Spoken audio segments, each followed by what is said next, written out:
Olá, eu sou o pastor Anísio Renato. Estamos aqui mais uma vez para o nosso curso de Hermenêutica Bíblica. Esta é a nossa aula de número 6. Muito bem, como eu costumo dizer, leia a Bíblia. Este é o ponto de partida. E não se assuste com as dúvidas, porque se você tem dúvidas é porque você está começando a ter contato com o conhecimento. Por exemplo, eu não tenho dúvida sobre o funcionamento de um foguete, porque eu não conheço nada. Mas se eu começar a me inteirar do assunto, então eu vou começar a ter dúvidas. Então leia a Bíblia e tenha dúvidas. Estude e tenha entendimento. Muito bem, por que a gente precisa de estudar? Por que a gente precisa de hermenêutica? Por que a leitura só não é suficiente? Por quê? Porque a palavra de Deus é o nosso alimento espiritual, mas esse alimento pode não estar pronto. A gente não encontra uma mesa pronta na natureza, assim com o arroz cozido, o frango assado, né? Não, nós não encontramos. Nós temos que ir em busca dos ingredientes e precisamos também preparar esse alimento. Assim acontece com a palavra de Deus. Nós lemos a Bíblia e nós precisamos extrair dali o nosso alimento. Então, isso é especialmente significativo para os líderes, para os pastores, para os mestres, para aqueles que vão servir o alimento espiritual às suas igrejas, ao povo de Deus. Olha, nós precisamos, como líderes, ter essa capacidade de preparar esse alimento. E nós não podemos simplesmente servir qualquer coisa para as pessoas, qualquer alimento, como eu costumo dizer, né? A igreja é o rebanho de Deus.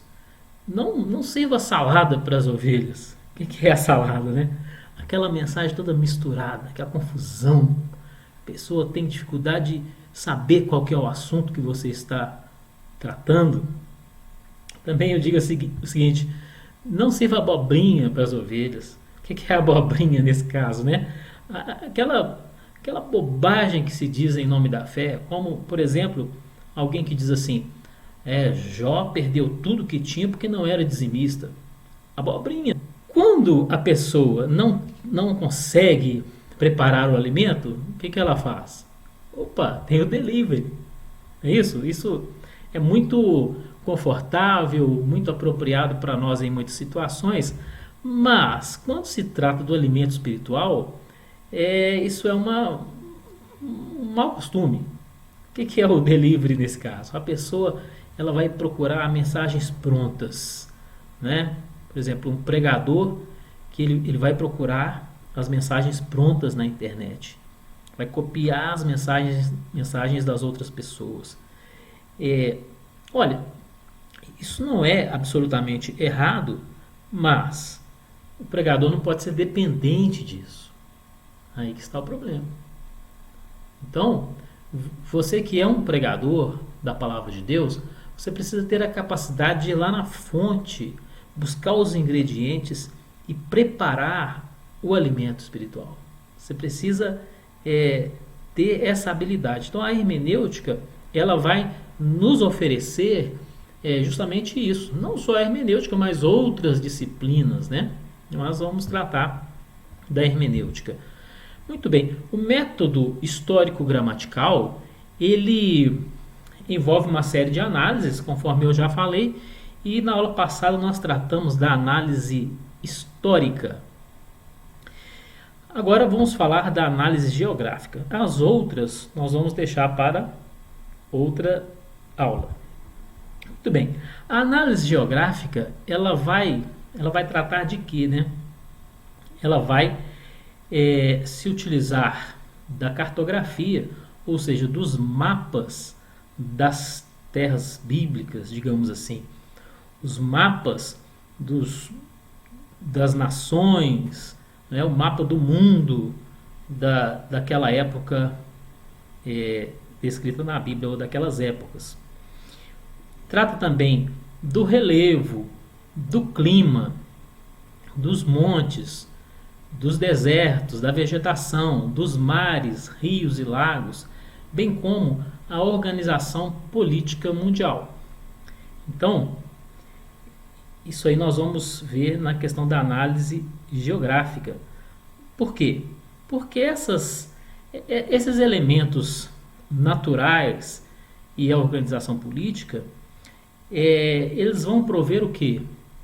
Como que a forma para a história que será o conteúdo.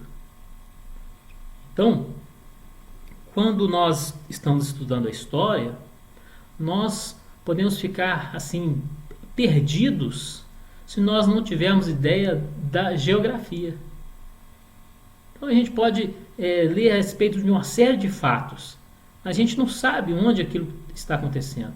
Ainda que a gente saiba o nome do lugar, se a gente não tiver uma ideia da geografia, nós podemos ainda ficar boiando na situação. Então, as questões geográficas citadas na Bíblia, elas são importantes para nós nos situarmos, para nós compreendermos melhor aquelas situações, aqueles relatos, aqueles fatos que nós temos na Bíblia. Então, veja bem, por exemplo, a questão dos rios. Como é que a questão de rios podem interferir no entendimento bíblico? Podem. Então, precisamos ter ideia dos rios mencionados na Bíblia, de em que lugar eles se encontram. Então, se é citado um determinado rio numa passagem bíblica, se você tiver uma noção da geografia bíblica, você vai saber onde é que aquela pessoa estava, qual território, qual país, pela citação do nome do rio. E esse conhecimento, ele pode interferir na interpretação daquele texto. Tá? Então, a Bíblia cita vários rios. Vamos citar, por exemplo, o rio Eufrates. O rio Eufrates é um companheiro da humanidade no decorrer da história. Por que eu digo isso? Porque o rio Eufrates ele é citado em Gênesis, ali no capítulo 2. O Jardim do Éden estava perto do rio Eufrates. E ele é citado diversas vezes ao longo da Bíblia. Chegando no Apocalipse, o rio Eufrates ele secará. Olha como que isso é significativo. Então, quando acontecer do rio Eufrates secar, então os que estiverem vivos na época poderão dizer, o fim chegou. Veja bem, o simples rio. E precisamos saber onde está o rio Eufrates, né? O rio Eufrates está lá naquela região do Iraque. Antigamente era a Babilônia. Então precisamos ter esses conhecimentos. Por exemplo, o Rio Jordão. O Rio Jordão, ele é único no mundo. Como assim? O Rio Jordão, ele é o rio mais profundo que existe no mundo. Como assim? É o que corta mais profundamente o solo e cujo leito chega a atingir 400 metros abaixo do nível do mar. Não existe nenhum outro rio no mundo que atinja essa profundidade, 400 metros abaixo do nível do mar, até desaguar no Mar Morto. E o que mais que o Rio Jordão ele tem de interessante? É o único rio que não deságua nos oceanos, mas ele deságua no Mar Morto. Muito bem. Então, o Rio Jordão, ele é outro que está aí acompanhando a história da humanidade, né? Ele é citado em diversas situações na Bíblia e é importante que a gente tenha aí algum conhecimento sobre ele. Este nosso curso não é um curso de geografia bíblica, né? Quero deixar bem claro. Então, no seminário eu tive uma disciplina chamada Geografia Bíblica e Arqueologia.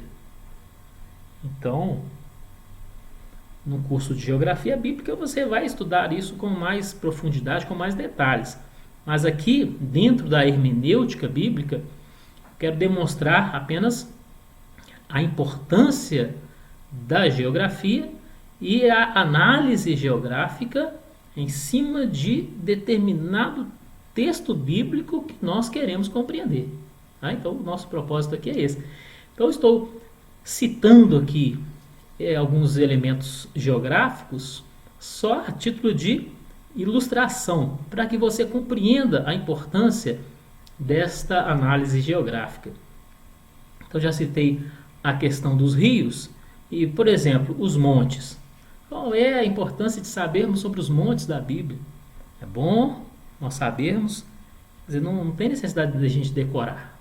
Né? Eu não sei falar para você quais são todos os montes citados na Bíblia, mas é importante a gente ter ideia sobre os principais, como, por exemplo, o Monte Moriá, o Monte Sinai, o Monte Carmelo, o Monte Calvário, e precisamos ter algum conhecimento sobre eles.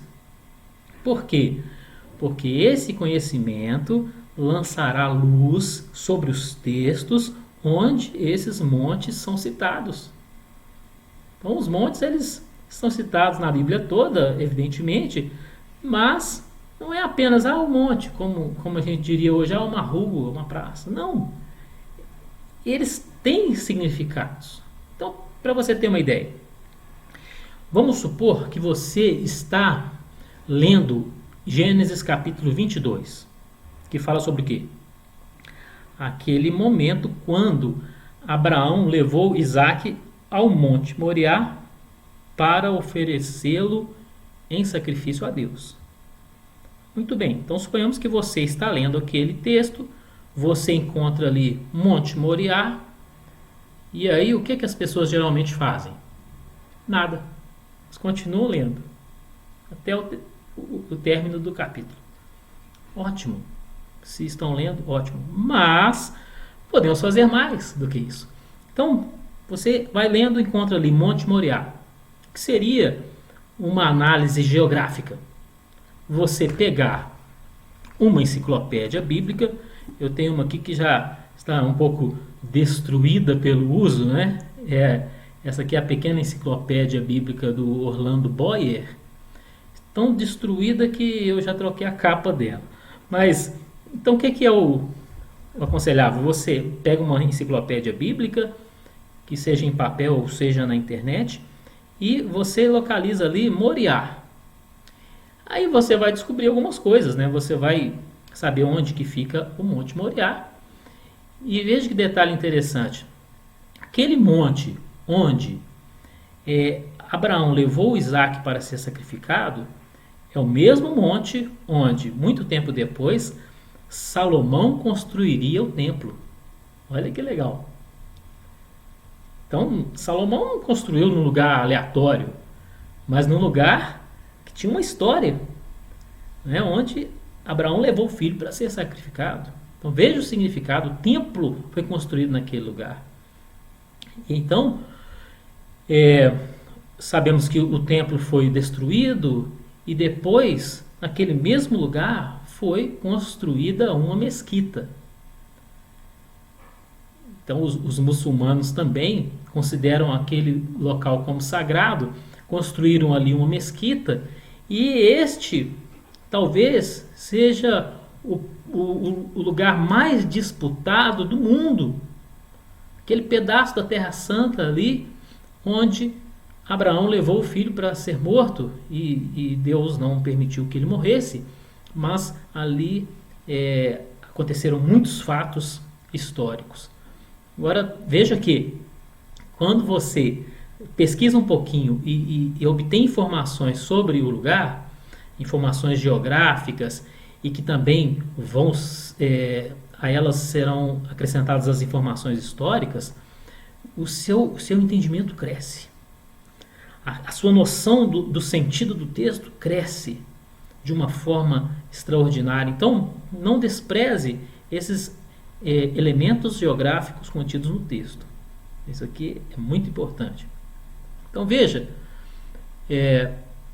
o Monte Sinai, né, onde Moisés recebeu a lei, o Monte Carmelo, onde Elias costumava orar e onde os profetas de Baal foram mortos, o Monte Calvário, onde o Senhor Jesus morreu. Então, todos eles têm assim características que poderão nos ajudar na compreensão dos textos onde eles são citados. Muito bem. Então, temos aqui questão de relevo, de clima, como é importante nós termos noção ali dessas características da Terra Santa, né, das terras citadas na Bíblia. Por exemplo, os desertos, é importante nós sabermos onde estão os desertos. E como é que nós vamos saber? A gente precisa ver os mapas, né? Então, na medida em que o estudante da Bíblia vai manuseando os mapas das terras bíblicas, e eu vou mostrar alguns aqui, o estudante vai como que formando uma imagem mental daquelas terras. Então, ao ponto que quando ele vai lendo as escrituras, é como se ele estivesse viajando por aqueles lugares, porque ele já conhece os mapas. Então, quando o texto fala do deslocamento de um personagem, o estudante da Bíblia ele já tem uma ideia desse deslocamento, por onde o personagem passou. Para isso ele tem que conhecer os mapas. Muito bem. Eu estava falando dos desertos, né? Os desertos. A gente tem uma ideia de deserto que é o quê? Só areia seca, né? Aquele calor intenso. É claro que isso é verdade, só que às vezes na Bíblia a palavra deserto se refere a um lugar assim, e às vezes se refere a um lugar sem cidade, sem população. Então, quando a gente fala assim, um lugar deserto, não é necessariamente um deserto, né? Mas é um lugar vazio, um lugar onde não tem ninguém. Então, a gente tem que prestar atenção nisso aí. Então, por exemplo, em Mateus, capítulo 3, diz que João Batista apareceu pregando no deserto da Judéia e batizando as pessoas. Batizando no deserto. Observe que havia ali o quê? Um rio, o Rio Jordão. Mas o Rio Jordão no meio do deserto. Então veja que aquela localização ali não é exatamente o deserto do Saara, né? Onde não tem nada, onde é só areia seca, né? Então esse deserto da Judéia, ele não é assim tão deserto como o Saara, não é tão inóspito. Nós temos situações bíblicas em que pastores levam as ovelhas ao deserto. Você pode ver isso em Êxodo capítulo 3, Moisés levando as ovelhas ao deserto. Mas o que é isso? Né? Então, dependendo do deserto, ele tem um pouquinho de vegetação. Então, a gente precisa ter esse conhecimento para a gente não se assustar e não interpretar mal a Bíblia. Não é isso? Então, vamos falar sobre os mares. Precisamos ter ideia dos mares citados na Bíblia. Então, tanto pela observação dos mapas, quanto pela consulta das enciclopédias e dicionários bíblicos, obtendo informações sobre cada um dos mares citados na Bíblia. Isso vai nos ajudar a interpretar bem o texto. Então, por exemplo, o mar Mediterrâneo é o principal mar citado na Bíblia. Agora, você sabia que ele também era conhecido como o Mar Grande? Então, primeiro, né, onde está o Mar Mediterrâneo? O Mar Mediterrâneo é aquele mar que banha ali a Palestina. né? O oeste da Palestina, que também é o mesmo que banha a Itália, não é isso? Então, aquele mar ali, ele é também chamado na Bíblia de Mar Grande. É importante a gente saber isso por quê? Porque senão você vai encontrar Mar Grande em algumas passagens bíblicas e vai ficar sem saber que mar é esse, onde é que a pessoa está, de que região ela está falando. Ah, será que Mar Grande é um e Mar Mediterrâneo é outro? Não. Mas como é que nós vamos saber disso? Estudando, pesquisando. Isso vai nos ajudar a compreender melhor o texto. Muito bem, temos também o que? O Mar Morto. Mar Morto, que na realidade é um lago de água salgada. Quer dizer, não é um oceano, mas é um grande lago de água salgada. Então, é um mar único no mundo também, porque não tem outro igual. É um mar que tem tanto sal, mas tanto sal, mas tanto sal, que você pode deitar sobre a água e você não afundará. Assim é o Mar Morto. Eu estive lá conhecendo o Mar Morto em 2012 e o Mar Morto é famoso também pelas suas lamas com efeitos cosméticos, não é? Então as irmãs ali daquela caravana passavam aquela lama pelo corpo, uma coisa espetacular, né? Mas eu não entrei no Mar Morto porque estava fazendo um frio terrível, estava assim um frio congelante. Eu não entrei no Mar Morto, fiquei observando as pessoas ali que deitavam sobre a água e não afundavam. Olha que coisa espetacular. Então, esse é um dos mares citados na Bíblia. É muito importante também o Mar da Galileia. O Mar da Galileia é um lago. E agora, água doce, não é água salgada. Então, alguém pode se assustar com isso. O Mar da Galileia é um lago? É um lago. Se nós não soubermos disso, nós podemos imaginar que seja um oceano. E aí a pessoa vai pregar sobre Jesus e os discípulos no barco no Mar da Galileia. E se a pessoa pensar que é um oceano, a pessoa pode viajar nisso aí e falar coisas que não são verdadeiras sobre o Mar da Galileia. Então, é um lago muito extenso, de 12 quilômetros de largura por 21 quilômetros de comprimento, um lago muito extenso, e por isso é chamado mar. Mas é um lago. Então, é interessante que a Bíblia fala sobre tempestade no Mar da Galileia. E aí começam os problemas, né? Problemas para quem quer duvidar da Bíblia. Então, a Bíblia nos fala que o mar ficou revolto e que havia ondas e que o barco dos discípulos estava quase virando. Então, quando a pessoa descobre que o Mar da Galileia é um lago, a pessoa pode começar a duvidar da Bíblia e dizer, mas o que é isso? Ondas em um lago que pudessem virar um barco e os discípulos ficaram apavorados daquele jeito por causa de um lago. É tudo verdade. E aí, você pode pesquisar no Google, pesquisar assim, ondas no Mar da Galileia.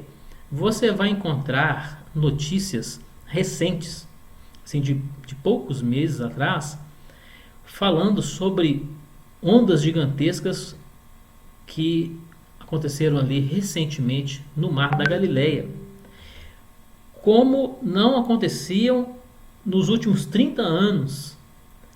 Então essas notícias são muito interessantes, né? Por quê? Porque tem situações na Bíblia que a gente pode chegar a duvidar delas, até que aconteça algo semelhante nos nossos dias, né? Muito bem.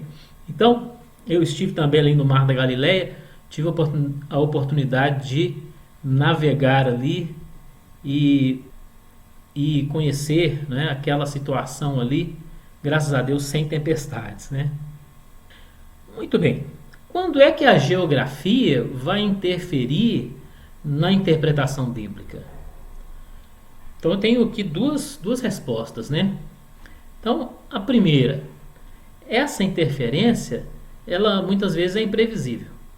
Então, conheça a geografia bíblica, estude a geografia bíblica, mesmo sem saber quando ela será útil na interpretação bíblica. Então, assim como nós comemos diariamente, sem sabermos quando é que vamos precisar de determinada vitamina que está no nosso prato. Nós temos que comer. Então, assim, o conhecimento bíblico, nós precisamos obtê-lo.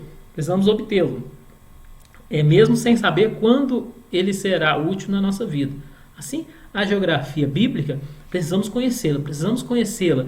E assim, nós vamos nos familiarizando com essa geografia, com os montes, desertos, mares, rios, lagos, relevo, clima, organização política das terras bíblicas. Nós vamos nos familiarizando com isso e quando lermos o texto bíblico, muitas vezes automaticamente aquele conhecimento geográfico já vai iluminando o texto para nós. Agora, a segunda resposta, né? Quando é que a geografia vai interferir na interpretação? Quando aparecer um elemento geográfico no texto e esse elemento ele for determinante para alguma ação do personagem. Quando esse elemento ele for determinante para o sentido da mensagem daquele versículo. E muitas vezes nós só vamos perceber essa influência, essa importância daquele elemento geográfico se nós formos e pesquisarmos a respeito dele, né? Muito bem. Então, vamos adiante, né? Já falei aqui quando afetará a interpretação. Então, tem situações que imprevisíveis, você não sabe, e outras são previsíveis quando aparece um elemento geográfico no texto. Então, de Gênesis a Apocalipse, a Bíblia ela está repleta de citações geográficas e precisamos conhecê-las. Então, nós temos. Vamos agora começar a falar de mapas. Como é importante nós conhecermos os mapas das terras bíblicas. Quer dizer, não adianta você pegar o mapa mundi atual e você estudar a Bíblia examinando o mapa mundi. Por quê? Muita coisa que está na Bíblia você não vai encontrar em um mapa atual. Por quê? A Terra é a mesma, mas os nomes mudaram, a organização política mudou. Então nós precisamos de mapas que retratem a situação antiga. Como eu coloquei aqui, nós temos mapas do mundo antigo, vamos dizer assim, com relação à situação do mundo no Antigo Testamento. Temos mapas do mundo romano, que é o que? Situação do Novo Testamento. E temos mapas específicos de Israel em vários momentos da história bíblica. Então aqui, esse primeiro mapa é o que? O mundo dos patriarcas. Então nós temos aqui, neste mapa, um desenho representando a viagem de Abraão, as peregrinações de Abraão. Ele saiu de Ur dos Caldeus, hoje é o Iraque. O Iraque envolve grande parte desse território aqui. Então assim, você pode ter um mapa mundi para você ver o nome atual de uma região antiga, mas você precisa de um mapa retratando a situação antiga para você compreender melhor a Bíblia. Então Abraão saiu aqui de Ur dos Caldeus, quando Deus mandou que ele fosse para a terra de Canaã, e ele foi até Harã, aqui no norte, e Abraão viveu alguns anos aqui em Harã, até que, depois que o pai dele morreu, ele continuou a sua peregrinação até Canaã. Teve uma época que ele desceu ao Egito, mas ele voltou para Canaã novamente. Muito bem. Então, assim, bom, a gente deu uma ideia, né? Aqui à esquerda nós temos o mar Mediterrâneo, certo? Então, esse território aqui é onde se encontra Israel. Agora, por que é bom a gente ter essa ideia, né? Abraão ficou aqui em Harã, sendo que esta não era a terra prometida. Então ele teve aqui uma interrupção da sua jornada. E isso pode ser usado para falarmos da tendência humana ao comodismo. Não é isso? Quantas vezes nós estamos caminhando em direção a um propósito e nós temos uma realização no meio do caminho e ali nós paramos e não saímos mais. Ainda bem que Abraão não ficou aqui a vida toda, né? Mas ele continuou em direção ao propósito de Deus para a sua vida.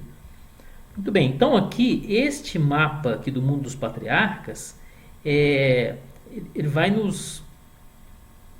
vai ser útil quando nós estivermos pensando na vida de Abraão, de Isaac, de Jacó, de José, e até ali no Êxodo, quando Israel está no Egito. A gente precisa ter em mente esses lugares aqui. Depois, o que vai acontecer? Nós temos aqui o mapa do Êxodo, de onde os israelitas saíram, quais foram os lugares por onde eles passaram, pontos importantes da sua peregrinação pelo deserto e por onde eles chegaram na terra prometida, etc. Então, mas qual é a utilidade, né, da gente observar isso aí? Quando você olha um mapa, de repente você já começa a observar algumas coisas. Por exemplo, por que os israelitas eles não viajaram em linha reta aqui, ó, do Egito para Canaã? Poderiam fazer uma viagem em linha reta, mas a Bíblia diz que Deus mandou que eles descessem em direção ao Monte Sinai. Olha, o Monte Sinai está lá embaixo, na península do Sinai. Deus mandou que eles descessem. Então, nós podemos, ao observar o mapa, e já aí com o auxílio de alguém que já desenhou para nós a rota, né? A gente não precisa também reinventar a roda, né?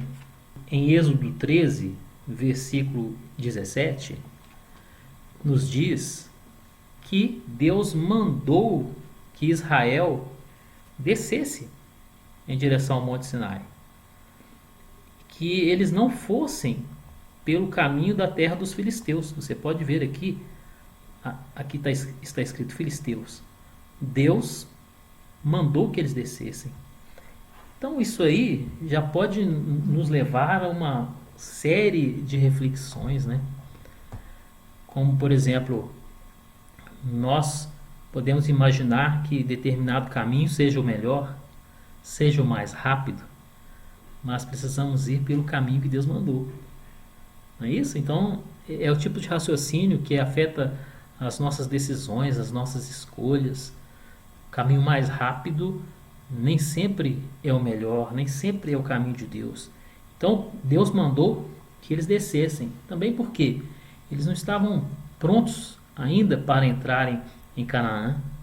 Eles precisariam de uma preparação. Então, eles tinham que ir ao Monte Sinai, ter ali uma forte experiência com Deus antes de enfrentar os inimigos. Olha como que isso é significativo. Eles tinham que ali aprender a lei, tinham que aprender a palavra de Deus antes de enfrentar os inimigos em Canaã. Então, isso fala muito conosco, e veja que a geografia está nos ajudando aqui na compreensão dessas questões. Vamos adiante. Um outro mapa importante, né? O mapa do Império Assírio. Então, a Bíblia cita alguns impérios,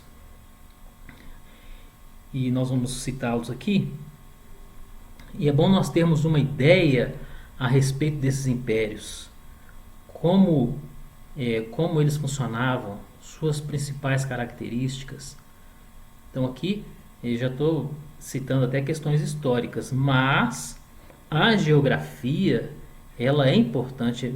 Nós precisamos ver o mapa, porque o mapa vai nos dar uma ideia de grandeza. Qual era o tamanho desse império? Talvez alguém imagine que o Império Assírio dominou o mundo inteiro. Não, não é assim. Mas foi um império poderoso, porque veja aí essa mancha verde no mapa, não é pouca coisa. E quando nós olhamos os mapas, nós vamos poder perceber assim a grandeza dos impérios, e vamos poder comparar um com o outro. E nessa comparação, nós vamos ter uma ideia da situação de Israel em cada império. O tamanho do desafio que Israel enfrentava em cada império. Quando observamos os mapas, nós começamos a ter essa ideia. Também, nós podemos observar os povos em redor. Então, enquanto os assírios dominavam grande parte do Oriente Médio, havia os povos em redor ali. Temos ali à esquerda o Egito, temos ali à direita os medos e os persas. Estes eram as principais ameaças contra os assírios. Então o mapa nos dá muitas informações, e nós vamos trabalhar com isso junto com a história. Né? Não adianta muito o mapa sem a história. Mas, por outro lado, a história sem o mapa, ela vai ficar assim bastante deficiente na nossa cabeça. Então, a título de ilustração, eu queria mencionar que Israel foi dominado pelo Império Assírio, aliás, por todos os impérios que nós vamos citar aqui. E um exemplo interessante é que Isaías, durante toda a sua vida, Israel esteve dominado pelo Império Assírio. É importante a gente saber isso. Porque se a gente sabe isso, a gente vai ler o livro de Isaías com um entendimento melhor. Caso contrário, a gente pode imaginar que Isaías ele está numa época em que Israel é livre, em que Israel é um reino autônomo. Não, nada disso. Durante toda a vida de Isaías, Israel esteve dominado pelo Império Assírio, ao mesmo tempo em que a Babilônia estava crescendo. Então, veja que interessante.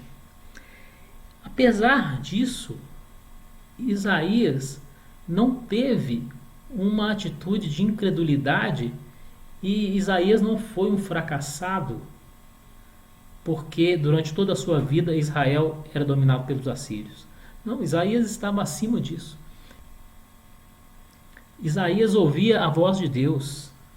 Então, e o que isso tem a ver com a gente? Nós também, ainda que vivamos em situações adversas, o nosso relacionamento com Deus tem que estar acima disso. Também você não encontra nas Escrituras alguma coisa assim, Isaías determinando que o Império Assírio acabasse, ou Isaías determinando que Israel fosse independente a partir de hoje. Nós temos ali uma noção clara da soberania de Deus sobre a história. temos ali claramente o que? Israel sofrendo as consequências dos seus pecados, e isso se prolongando por séculos. Então, o conhecimento da história e da geografia vai iluminando o nosso entendimento bíblico. Vamos avançar aqui. Egito e Império Babilônico, nós temos aqui representados no mapa. Nós vemos que o Império Babilônico também não foi assim aquela coisa mundial, né? Temos ali aquela mancha verde no mapa, e quando estivermos estudando Ezequiel, Daniel, então precisamos ter em mente esse contexto aí do Império Babilônico. Também o livro de Jeremias, Império Babilônico. E a título de ilustração, né, é interessante a gente citar que Isaías profetizou a destruição da Babilônia. Mas Isaías viveu na época do Império Assírio. Olha isso. Então, Isaías já profetizou sobre a Babilônia, que viria dominar Israel futuramente, né, o futuro para ele, né? Profetizou sobre a destruição da Babilônia e disse que a Babilônia ela seria reduzida a ruínas de tal maneira que ninguém pudesse morar lá. Agora, século 21, já tem bastante tempo que está assim, né?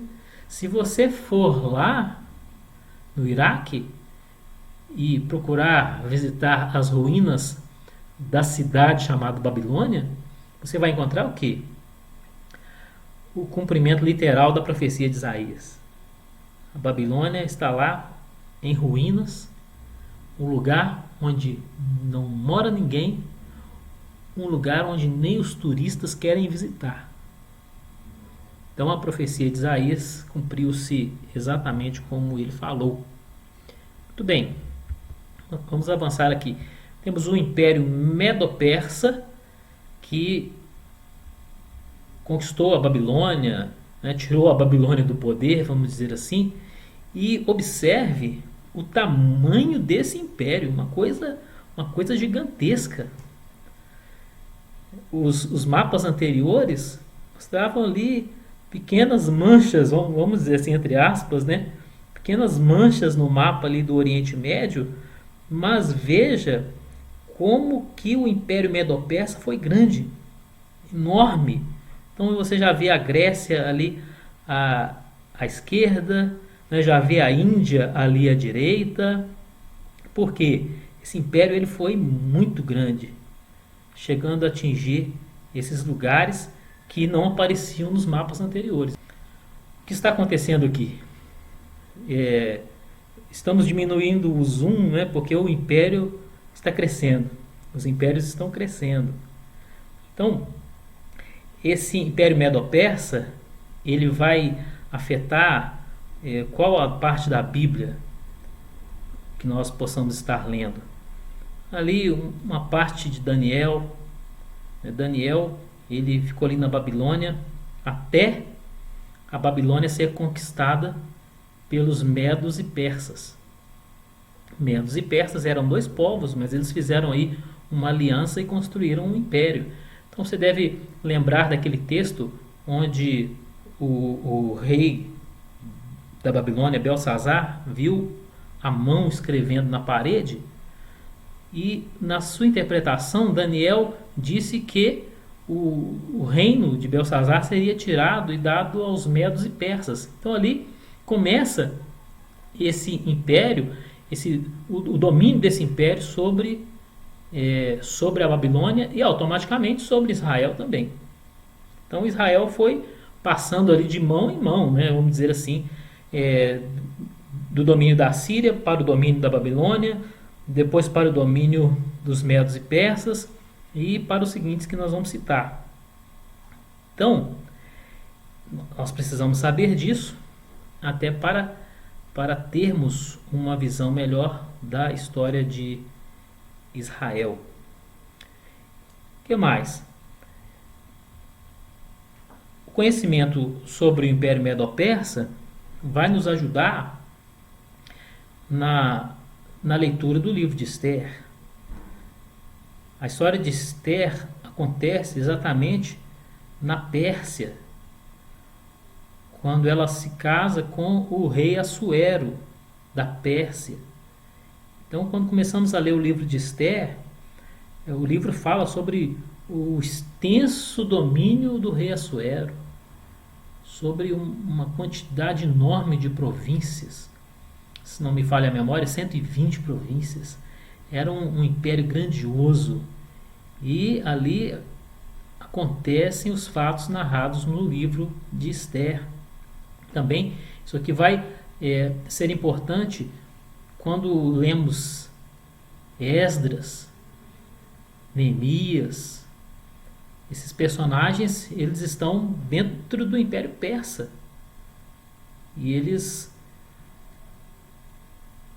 são autorizados a restaurarem Jerusalém, mas ainda dentro do Império Persa. Então não devemos pensar que quando Esdras e Neemias foram reconstruir Jerusalém, não devemos pensar que Israel ficou livre. Não. Israel continuava dominada pelo Império Medo-Persa. Só que os judeus tiveram autorização para voltarem. Então acabou o cativeiro babilônico, né, porque os medos e persas dominaram a Babilônia. Então o Ciro, o rei da Pérsia, autorizou os judeus a voltarem, mas isso não significa libertação de Israel. Israel continuou sob o domínio do Império Medo-Persa até o final do Antigo Testamento.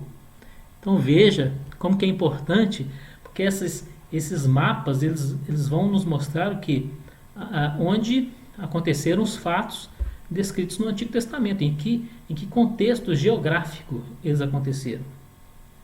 Muito bem, vamos adiante. Então, depois do Império Medo-Persa veio o Império Grego. E, em termos de Bíblia, o Império Grego aconteceu justamente no intervalo entre o Antigo Testamento e o Novo. Nós temos ali aproximadamente 400 anos, que é chamado o período interbíblico, ou o período do silêncio de Deus, quando nenhum profeta foi levantado para falar ao povo de Israel. Então, nesse período aí, acontece o que? O domínio grego sobre o mundo.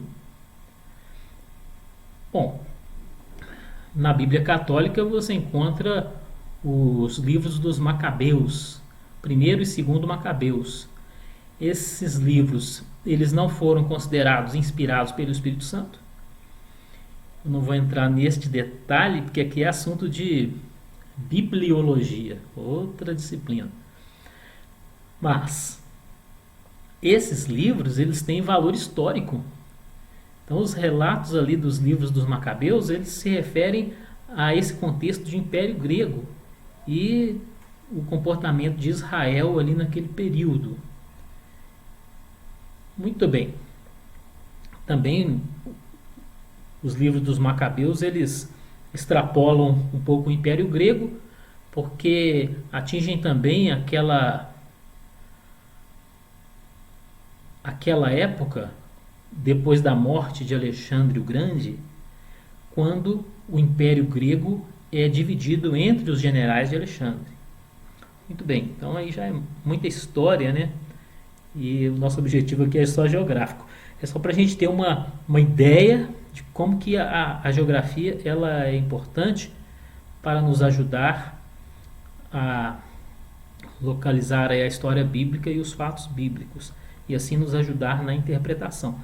Então, veja como que o Império Grego ele foi maior do que o Império Medo-Persa. Ele avançou ainda mais para o leste e o oeste. dominando aí outras terras. E é importante a gente ter conhecimento sobre o Império Grego. Por quê? Porque os gregos, eles influenciaram definitivamente Israel e, consequentemente, a Bíblia. Por que o Novo Testamento foi escrito em grego? Por causa do Império Grego e sua influência, que foi a helenização dos povos conquistados. O que é isso? É a imposição da cultura grega sobre os povos conquistados. Então, por isso, até em Israel as pessoas passaram a falar grego e por isso temos hoje um Novo Testamento que foi escrito em grego. Vamos aqui, Império Romano. Agora diminuímos ainda mais o zoom. Por quê? Veja que o Império Romano dominou quase todo o mundo conhecido naquela época. É claro que as pessoas não tinham a noção do exato tamanho do mundo. Ninguém conhecia a América. Não se conhecia a Austrália. Né? Pode ser que já houvesse nesses lugares povos nativos e, vamos dizer assim, indígenas, aborígenes, etc. Né? Pode ser, mas aqui nessa região mais civilizada do mundo não se conheciam essas outras terras. Então isso aqui, esse mapa do Império Romano era o que? O mundo conhecido naquela época. E este é o contexto geográfico de todos os fatos do Novo Testamento. Todos. Então tudo está acontecendo aqui nesse espaço geográfico. Então, começando ali dos evangelhos, a gente tem ali a movimentação de Jesus nas terras de Israel. Nós vamos ver mapas de Israel na sequência. E na continuação, quando Jesus fala assim, né, em Atos 1:8, sereis minhas testemunhas tanto em Jerusalém como em toda a Judéia e Samaria e até os confins da terra. Os confins da terra que os apóstolos tinham em mente eram esses extremos que a gente está vendo nesse mapa. Então, na sequência do Novo Testamento, a gente tem o quê? As viagens do apóstolo Paulo. Então você pode encontrar também na internet mapas das viagens missionárias de Paulo.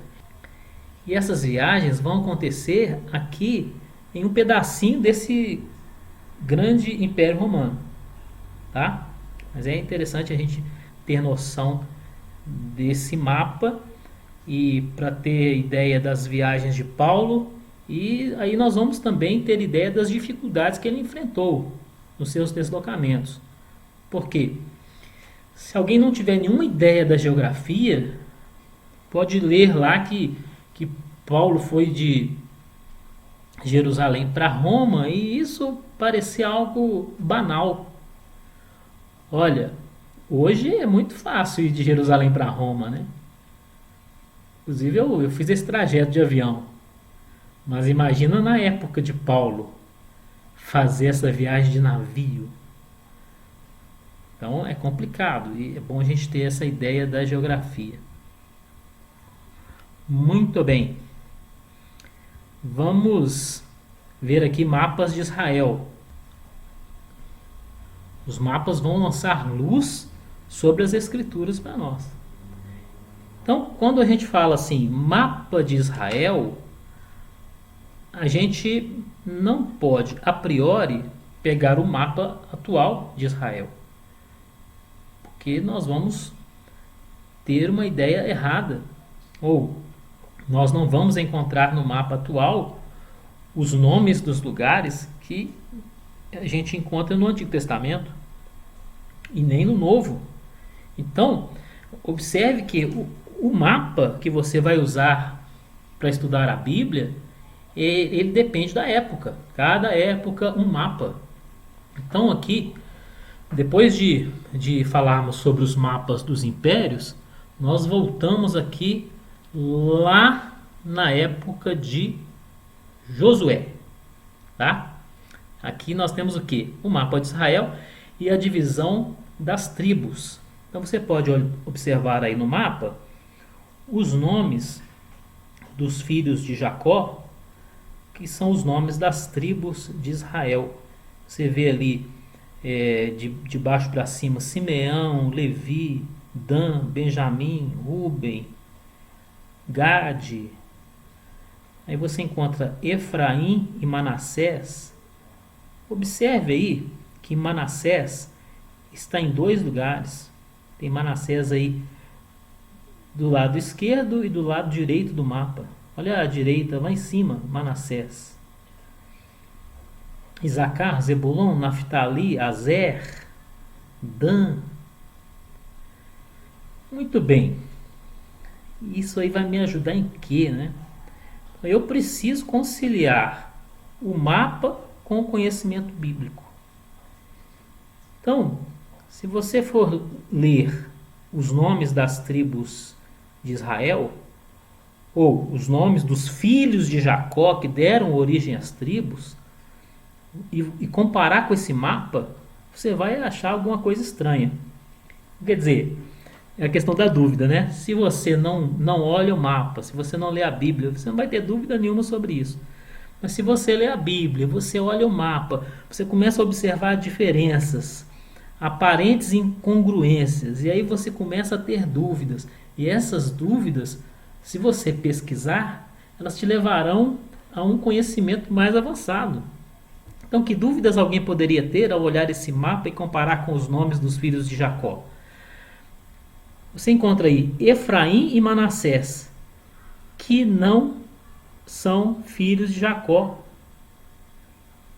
Na realidade, Jacó os tomou como filhos, vamos dizer assim, mas de fato eles eram filhos de José. José foi para o Egito e lá no Egito ele teve dois filhos, Manassés e Efraim. E você não encontra o nome de José aí no mapa. Olha só, você pode observar aí com cuidado, você não encontrará o nome de José. Você pode dar pausa aí no vídeo, se você quiser. Você não encontra o nome de José no mapa. Então isso aí é o que? A terra prometida, a terra de Canaã, e a divisão entre as tribos, quer dizer, a herança de cada tribo, e, por assim dizer, a herança de cada filho de Jacó. E José não está aí, mas estão os filhos de José, Manassés e Efraim. E quando você observa, você junta o território de Manassés com Efraim, eles herdaram a maior parte da terra prometida. Olha que interessante. E isso mostra o quê? A grandeza de José, né, o chamado José do Egito, sobre seus irmãos. A herança de José foi maior do que a dos seus irmãos. Ah, mas por que isso? Aí, isso tem a ver com a primogenitura. Qual era o filho mais velho de Jacó? Ruben. Ruben era o filho mais velho, mas veja o território de Ruben aí. Um território não é o menor, mas também está muito longe do tamanho do território de José. O território de Ruben tem um tamanho modesto. Por quê? Ruben era o primogênito, mas ele possuiu uma das mulheres do seu pai. E com isso, Ruben perdeu a primogenitura. E quem se tornou primogênito no lugar de Ruben? José. Então, essa questão da primogenitura está escrita em 1 Crônicas, capítulo 5. E pelo fato de José ter se tornado primogênito no lugar de Ruben, José, ele recebe uma herança muito maior do que todos os seus irmãos. Então, o mapa mostra isso para nós e a gente entende também relacionando isso com a leitura bíblica. Mas veja que interessante. Em Gênesis 49, nós temos as profecias de Jacó sobre os seus filhos. Então, ele reúne ali os 12 filhos e vai abençoando cada um deles e vai profetizando sobre o futuro deles. E em em alguns detalhes daquela profecia, nós vemos questões que estão relacionadas a essa divisão da terra, tá? Então, a localização das tribos no mapa, alguns pontos nos lembram aquela profecia de Jacó. Então, cada época tem o seu próprio mapa. Então, esse mapa aqui, ele vale em que período? Ali na época de Josué, na divisão das tribos. Depois, na época dos juízes, esse mapa aqui continua valendo. Depois vem a época de Samuel, esse mapa aqui continua valendo. Aí vem o tempo da monarquia, em que Israel se torna um reino. A divisão das tribos ela continua existindo, mas a unidade nacional é muito mais importante. Então vem o tempo do rei Saul, o tempo do rei Davi, o tempo do rei Salomão, em que tudo isso aqui é um reino só.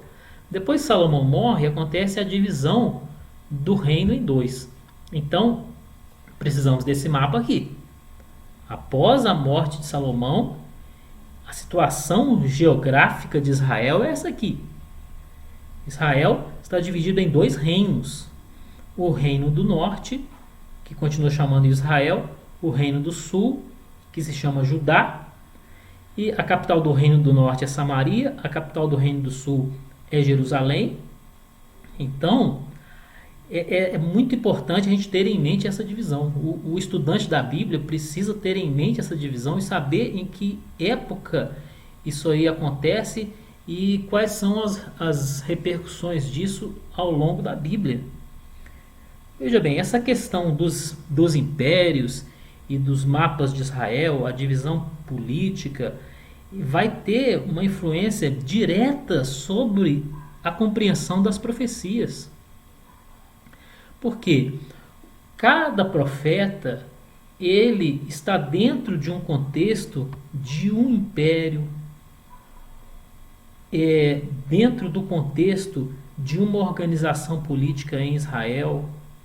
Então, cada profeta, falando dos livros proféticos do Antigo Testamento, né? Cada profeta ele estará situado em relação à época de um rei, à época de um imperador, a época de um rei de Israel, a época de um rei de Judá. E se nós não tivermos essa noção geográfica, isso tudo pode virar uma grande bagunça na nossa cabeça. Então, alguns profetas do Antigo Testamento trabalharam no reino do norte, Israel.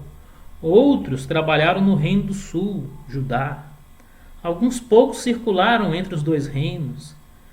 Mas, quando nós vemos um profeta falando para Judá, como Jeremias, por exemplo, Jeremias está falando com Judá, falando com Judá. Naquela época ali, o reino do norte não existia mais. A gente precisa ter noção dessas coisas. Por quê? Porque o reino do norte foi invadido pela Assíria, aquele império assírio que eu falei.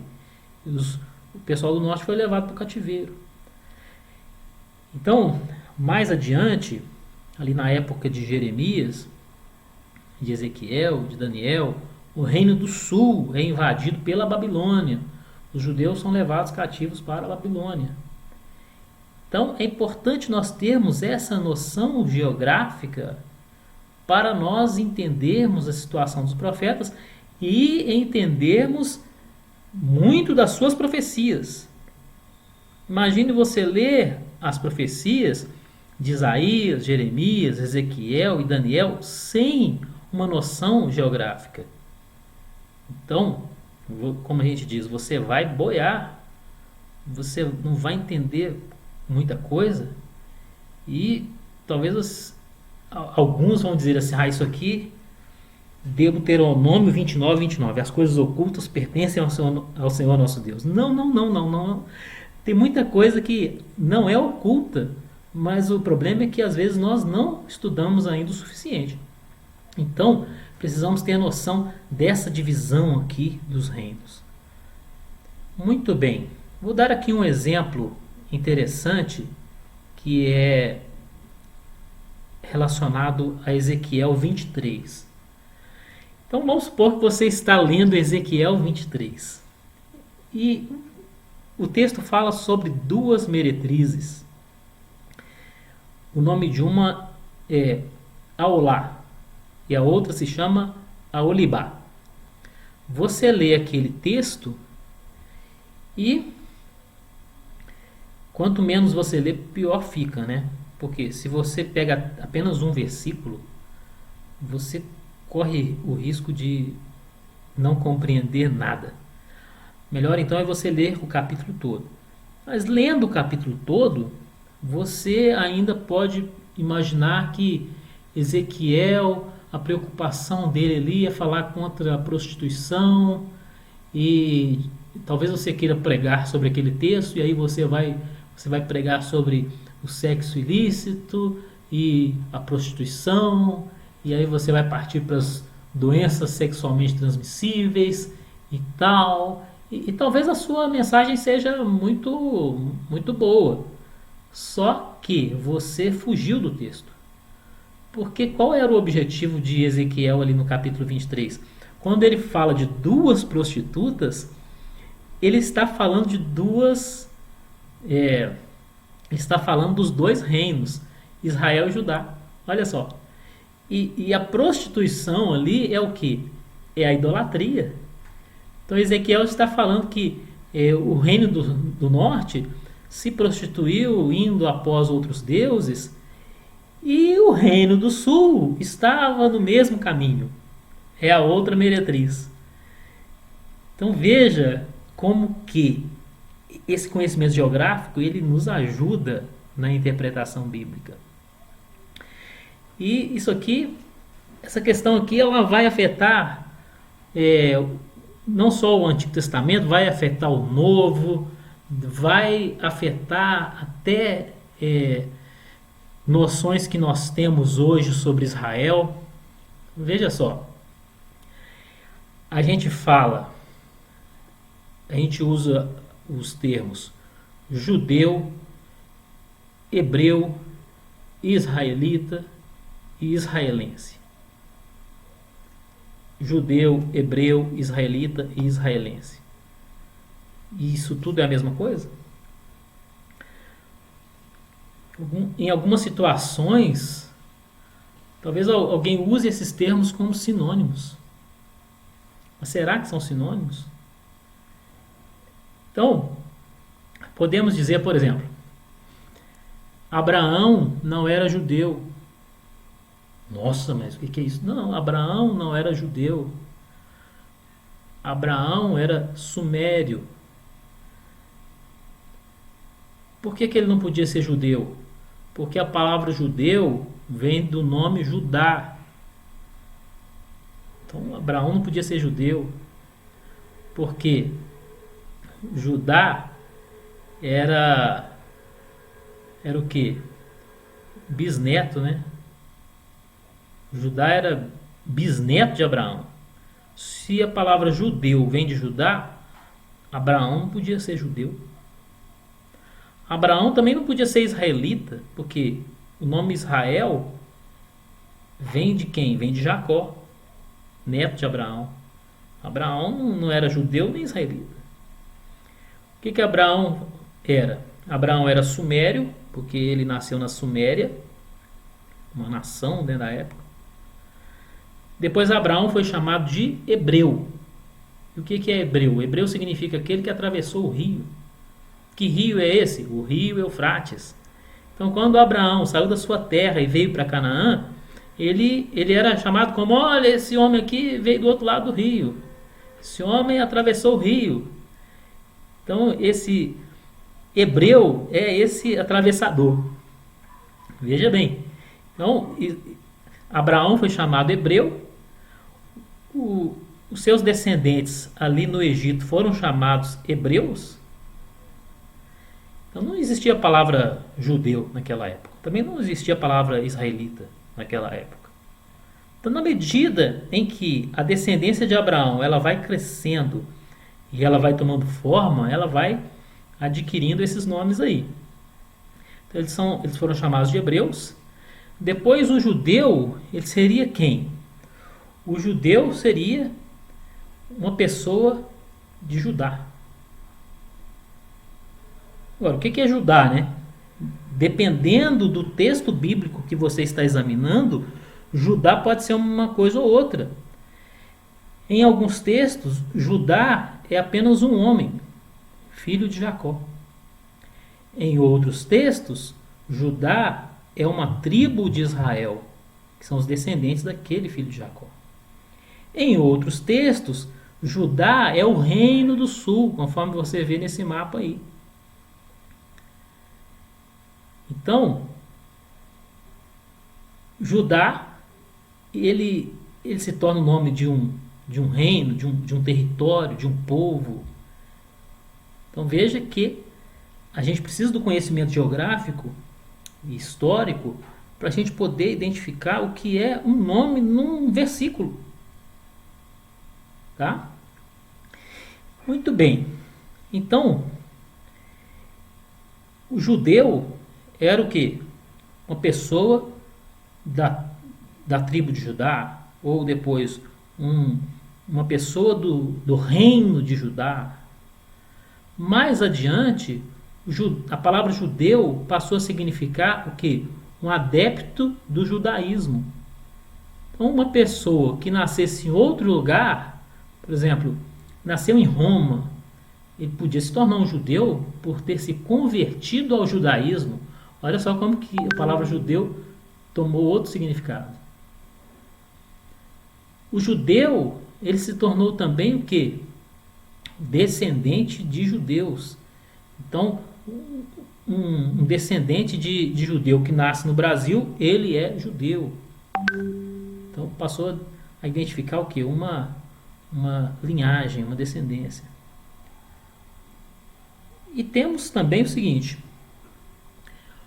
eu disse que o povo de Israel, ali do norte, foi levado para a Síria. E eles não voltaram do cativeiro assírio. Mas o povo do sul, de Judá, foi levado para o cativeiro na Babilônia. E eles voltaram do cativeiro na Babilônia. Os restantes de Israel que ficaram no norte, eles foram misturados com outros povos e formaram o povo samaritano.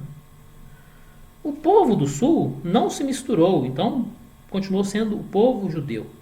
E por causa dessa destruição do norte, o termo judeu ele se tornou sinônimo de israelita. Por quê? Porque quase todos os israelitas depois eram judeus.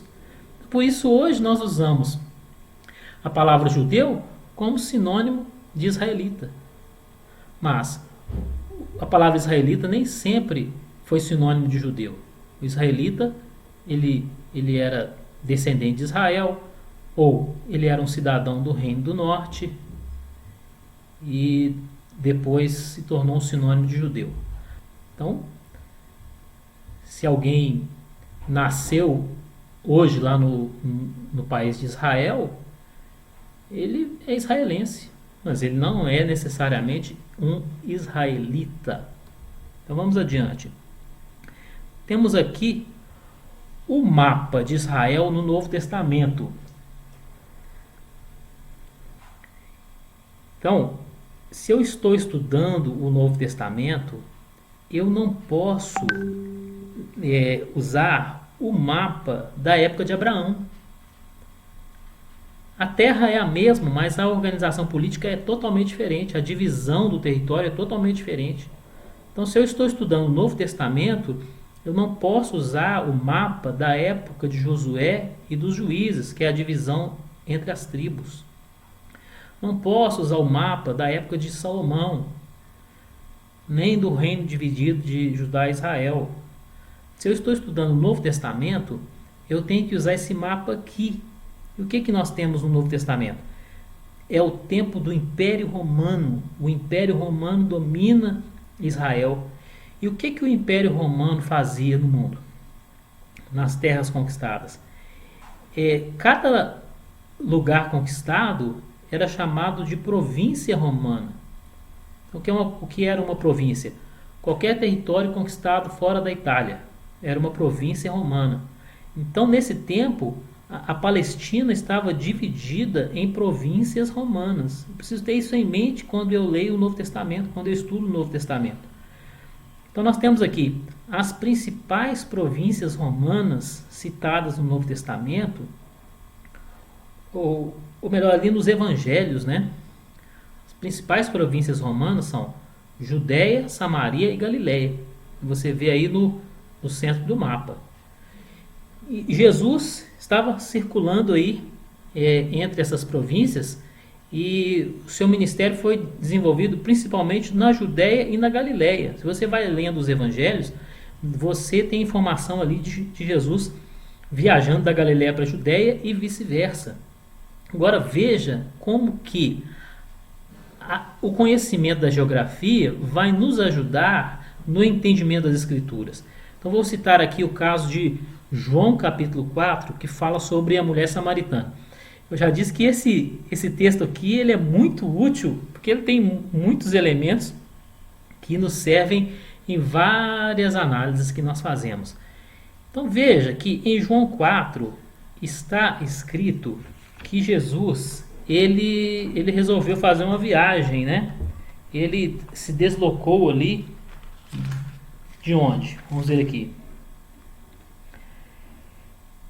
João 4, versículo 3, fala que deixou a Judéia e foi outra vez para a Galiléia, e era-lhe necessário passar por Samaria. Então, observe, os nomes são os nomes das províncias romanas. Eu não posso pensar em tribos agora. Em alguns momentos no Novo Testamento as tribos são citadas, mas eu preciso ter em mente principalmente as províncias romanas. Agora veja, se você ler esse texto aqui, que Jesus deixou a Judéia e foi para a Galiléia e era necessário passar por Samaria. Se você não tem ideia da geografia, você vai perder o conteúdo que está sendo passado.